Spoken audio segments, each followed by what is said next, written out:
Welcome to your storytelling. Enjoy the stories, and don't forget to subscribe. I remember when he first asked me to join him at the gym. It seemed innocent enough, just a way to get fit together, right?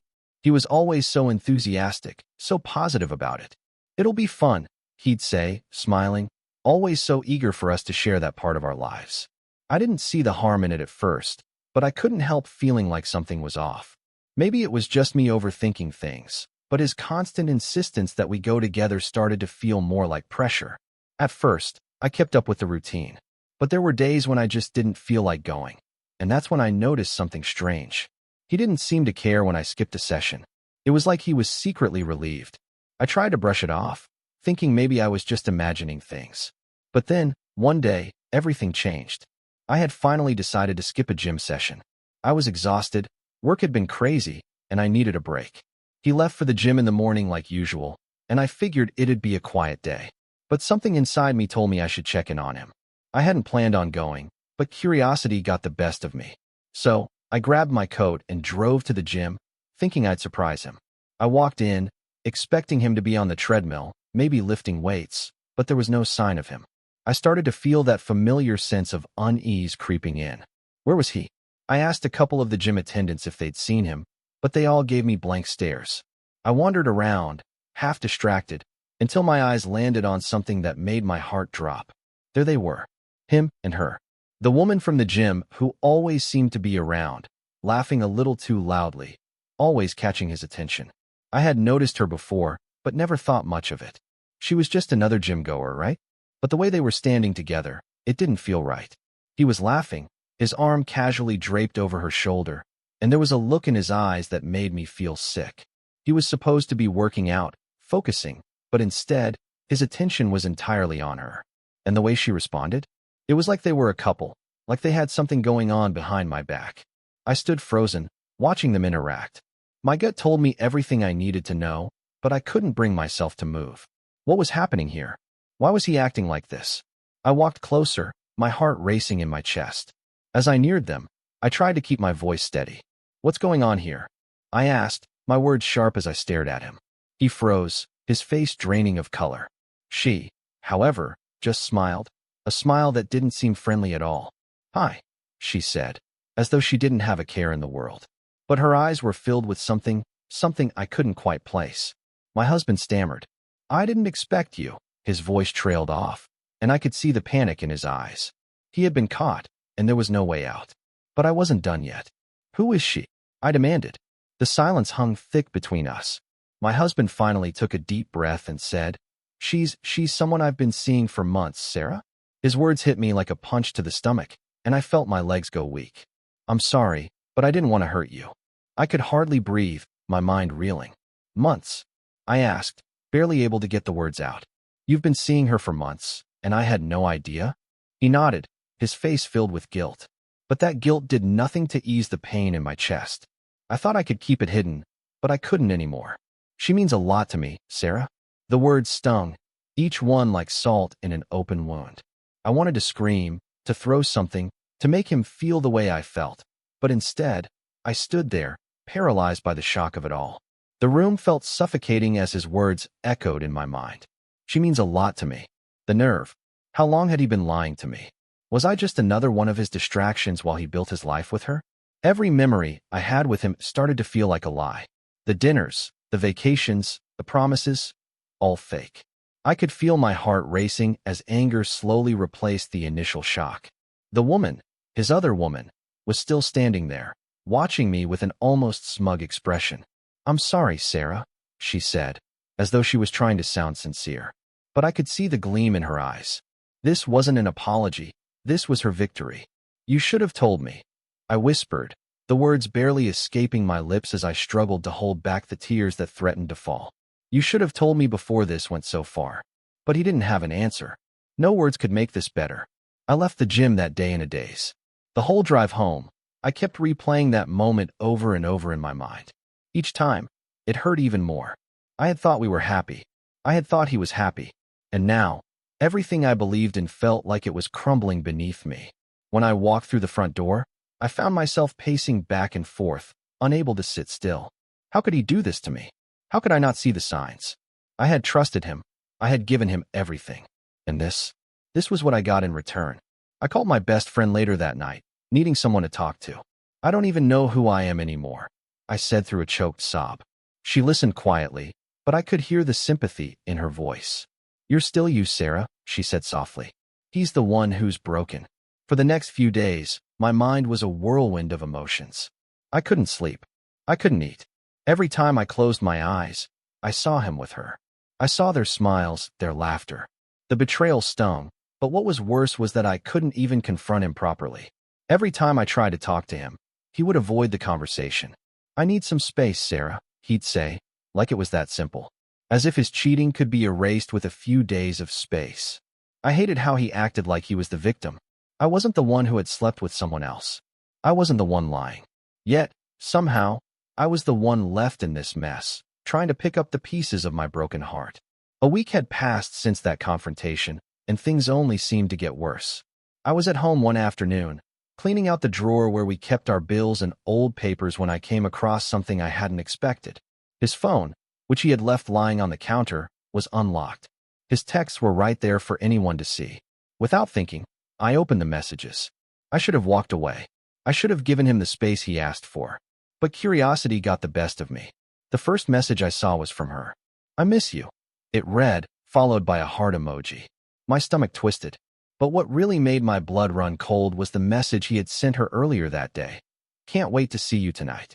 It's been too long. He was planning to meet her again. He hadn't even stopped. He hadn't even felt guilty enough to hold back. I felt nauseous. He was still lying to me, still choosing her. I stormed into the living room, holding the phone in my hands. He was sitting on the couch, scrolling through something on his tablet. When he saw me, his face went pale. What's this? I demanded, thrusting the phone at him. His eyes flickered to the screen, then back to me, his expression unreadable. Sarah, please, we need to talk about this later. No. I snapped, my voice shaking with anger. We talk about this right now. You're still seeing her. After everything, you're still seeing her. He stood up, pacing nervously. It's not what you think, I don't want to hear your excuses. I cut him off. You've been lying to me for months. Months, Mark. I deserve more than this. I felt my voice breaking, the anger mixing with the heartbreak. You don't deserve me. I continued, my eyes filled with tears. You never did. Mark's face twisted with regret as I threw the phone down on the table between us. He looked like he wanted to say something, but every word seemed to get stuck in his throat. The silence between us was suffocating, and the anger inside me was rising again. I couldn't believe this was happening. I made a huge mistake, Sarah, he finally whispered, his voice low and filled with guilt. I know I hurt you, and I can't take that back. But his words trailed off, and for a moment, I almost thought he might say something that would make it better. Maybe he'd beg for forgiveness. Maybe he'd show me how much he truly cared. But then the reality of it all hit me again. No amount of guilt would fix this. No apology would make the pain go away. He had chosen her, again and again, over me. Don't, I said, my voice sharp, cutting through the moment. Just don't. I don't want your guilt. I don't want your apologies. You should have thought about that before you cheated on me. The days that followed were a blur. I couldn't bring myself to talk to him much. Every time he tried to approach me, I felt suffocated by his presence. I needed distance, needed to think clearly about what I was going to do next. I couldn't live like this anymore. He came to me one evening, his face full of desperation. Sarah, please. I'll do anything to make this right. Anything. His voice cracked, and I could see how torn he was, but I didn't feel sorry for him. I couldn't. You've already made your choice, Mark, I said, my voice steady but firm. And so have I. He stared at me for a long time, the weight of the moment hanging heavy in the air. I could see the fear in his eyes, the fear that he was losing me for good. But it wasn't enough. It wasn't enough to make me want to stay. The following week, I packed my things and moved out. It was one of the hardest things I had ever done, leaving the home I had shared with him, but it was necessary. I needed space. I needed to find myself again, to rebuild my life without the constant reminder of his betrayal. The night before I left, Mark came to me, desperate, holding a small box in his hands. Please, don't leave, he begged. I love you, Sarah. I made a terrible mistake, but I can change. I swear I will. I looked at him, my heart breaking all over again. But this time, I knew what I had to do. I can't be with someone who doesn't respect me, Mark. I can't live with someone who lied to my face. And just like that, I closed the door on our life together. The first few weeks after moving out were rough. I felt lost, uncertain, like I was floating through life without any direction. But slowly, I began to rebuild. I started focusing on myself again. I signed up for new activities, reconnected with friends I hadn't seen in years, and, most importantly, I started going back to the gym, not for him, but for me. At the gym, I felt a sense of freedom. I wasn't bound by his expectations anymore. I was doing something for myself, something I could be proud of. I began to realize that I was stronger than I had ever thought possible. A month had passed since I left Mark, and I was starting to feel like I was finally getting my life back. I was still angry, but I was also starting to heal. One evening, as I sat on the couch with a glass of wine, my phone buzzed. It was a message from him. "Sarah," it read. "I know I don't deserve a response, but I just need to say this one last time. I love you. I miss you. I'll spend the rest of my life making up for what I did. Please, give me another chance." My heart pounded in my chest as I read the message. I wanted to reply, wanted to tell him everything I had been feeling. But something stopped me. Maybe it was my pride. Maybe it was the realization that I deserved better than someone who could betray me so easily. Either way, I didn't respond. I couldn't. I continued moving forward, building my life without him. And slowly, I started to enjoy my freedom. I realized that I had been holding on to a dream of what I thought our life could be, but that dream was shattered. Now, I was free to create a new one. As time passed, I began to see the truth. I didn't need him. I was strong on my own, and I could find happiness without relying on someone who didn't value me. And though the pain still lingered, it wasn't as sharp as it had been before. I had let go of the past, and I was ready to embrace whatever came next. Weeks had passed since I left Mark, and I was starting to settle into my new routine. I had made new friends, and my confidence was returning. One evening, I decided to go out with a few of my new gym buddies. As we walked into a local bar, laughing and joking, I spotted him. Mark. He was sitting at the bar with a group of people, looking as if he hadn't noticed me yet. My heart skipped a beat. I hadn't seen him in over a month, and yet, in that moment, I felt like nothing had changed. I hesitated for a moment, wondering if I should leave. But instead, I walked straight toward him. "Sarah," he said, his voice faltering as he saw me approach. "I didn't expect to see you here." "I didn't expect to see you either," I replied coolly, my eyes steady, though my heart was racing. His presence stirred emotions I thought I had buried, but I refused to show weakness. We ended up sitting at a table together, though there was an awkward tension between us. He seemed nervous, his hands fidgeting with his glass, while I remained calm. The small talk we exchanged felt strange, like we were strangers. Finally, he looked me in the eyes, and his expression softened. "Sarah, I've been thinking about you, about us, and I can't stop regretting everything I did. I don't expect you to forgive me, but I need you to know how sorry I am." I studied his face. He looked genuine, almost desperate, but I wasn't sure if I could trust him anymore.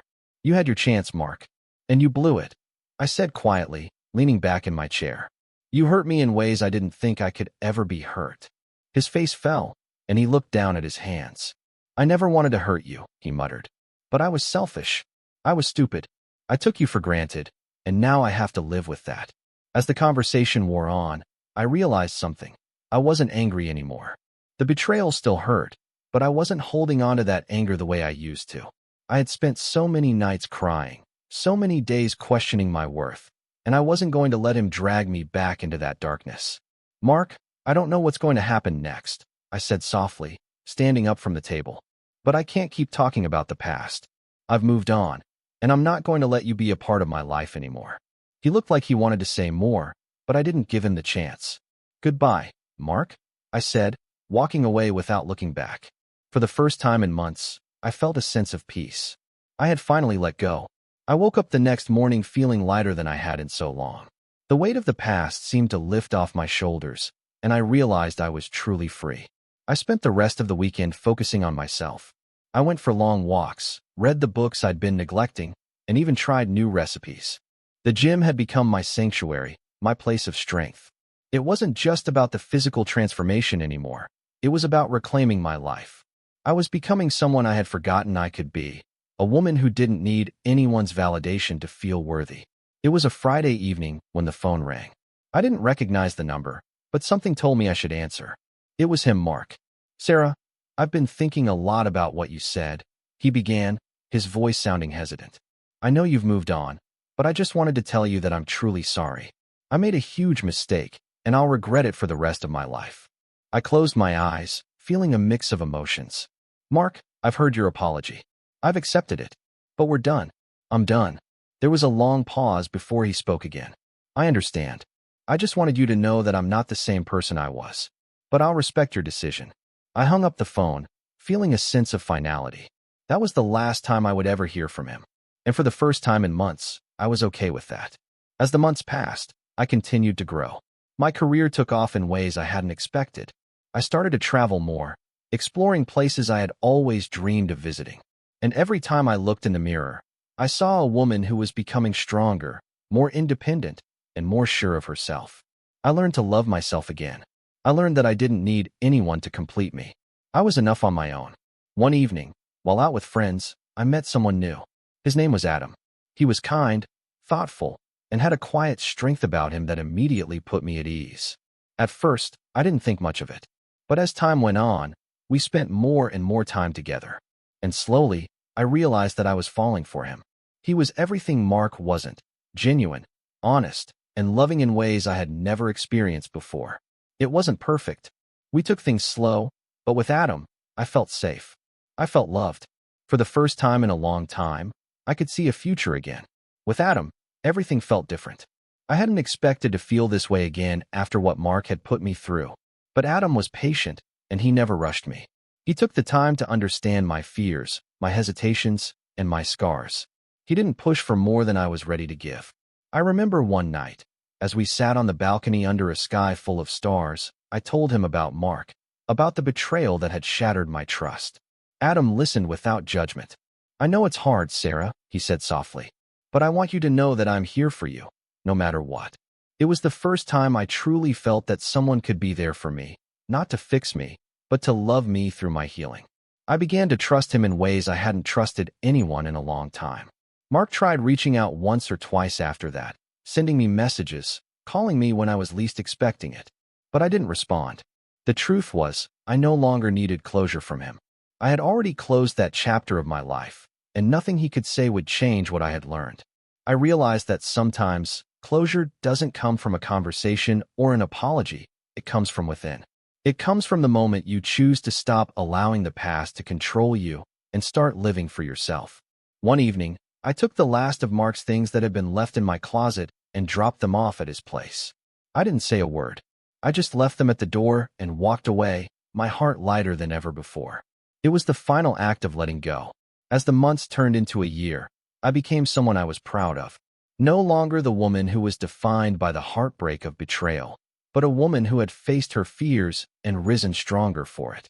I focused on my career, making strides I hadn't thought possible before. I took on challenges that once seemed intimidating, pushing myself in ways I never thought I could. I was no longer afraid to take risks. The gym had become more than just a place to exercise. It had become my refuge, my sanctuary. It was where I found my strength, both physically and emotionally. Every workout, every mile on the treadmill, reminded me of how far I had come. And then, one day, it clicked. I was truly happy again. I woke up every day with a sense of peace, knowing that I had finally found the life I had been searching for. I had no regrets. I had forgiven myself for staying with someone who didn't deserve me. And I had forgiven Mark for his mistakes, not for him, but for me. I had learned that happiness didn't depend on anyone else. It came from within, from finding the strength to move on and create the life I wanted. And as I sat in the park one afternoon, looking out at the sunset with Adam by my side, I realized that I had found something even better than what I had with Mark. I had found true love, love for myself, love for the life I had built, and the love I was now sharing with someone who truly cherished me. I sat with Adam, my hand in his, feeling the warmth of his fingers interlaced with mine. We had plans for the future.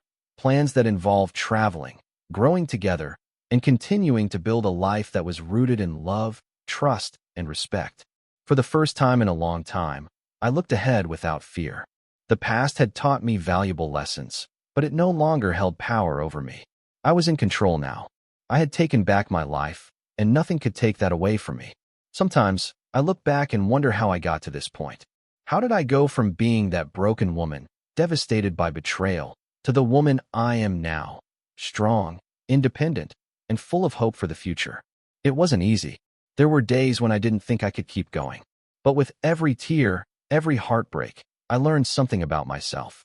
I learned that I was capable of more than I ever gave myself credit for. I learned that I didn't need anyone to define me, that I was enough just as I was. The journey wasn't perfect, but it was mine, and I wouldn't change a thing. Looking back, I know now that everything happened for a reason. Mark's betrayal was the catalyst for change in my life, a change that led me to discover my true strength and resilience. It was painful, yes, but it was also the push I needed to grow. Now, I'm excited for what the future holds. Adam and I are building something beautiful together, and I know that whatever comes our way, we'll face it as a team. But most importantly, I've learned that I don't need anyone to complete me. I am whole on my own.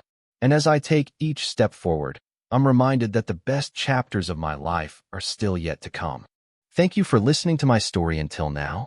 If you like the video, please support it by subscribing and liking.